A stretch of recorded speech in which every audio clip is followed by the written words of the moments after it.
澳門上個月博彩毛收入按年上升14.8%至到208.88億元，按月微跌9%，表現遜於市場預期。各大博企嘅中場表現亦都相當參差，有大場殺數再創高峰，亦有原本人氣好旺嘅賭場表現乏力，三甲不入。根據柯煙喺業界渠道所得，但係未經官方審計確認嘅數據顯示，舊年12月澳門銀河中場收入高達30億元，成為舊年銀河殺數最高嘅月份，按月更加升咗近15.7%。拋離市場整體表現，以強勢嘅完美收官。若果以全年計，單係澳門銀河中場嘅收入已經錄得約320.7億元，佔舊年澳門總賭收近13%，亦都順利成為舊年全年中場排名嘅總冠軍。澳門銀河上個月初舉行嘅愛奇藝尖叫之夜，有過百位內地演藝人出席，除咗贏盡人氣之外，有大行亦都認為有助推動當月賭收嘅強勁開局。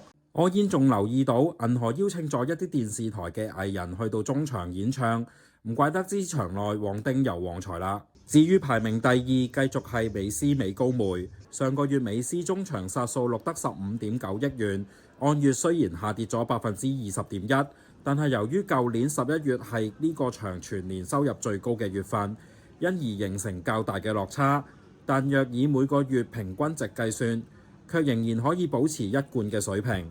不過由今年開始，美高梅中國向母公司支付嘅牌照費將由原本每個月綜合收益淨額嘅1.75%提高到3.5%，意味住今年需要交多1倍，大約12億港元嘅費用。有關嘅消息亦都令到公司嘅股價大跌，至今仍然未收復失地。如果今年要保持利潤，中場仲需要再加把勁。而上個月最令人驚喜就要數到永利皇宮，係繼舊年8月份之後再次回歸三甲之列。永利皇宮上個月以14.8億元中場收入重奪季席。近期永利嘅市場推廣相當積極，再出奇招贈送 BLACKPINK 香港演唱會門票，藉此推高高端中場嘅投注額，似乎想乘勝追擊，希望喺今個月再下一城。另外，原本舊年11月位列季席嘅威尼斯人，似乎喺10月舉辦完 NBA 中國賽之後就無以為繼。至於喺今個月中舉辦嘅林峯演唱會，能唔能夠助威尼斯人扭轉劣勢，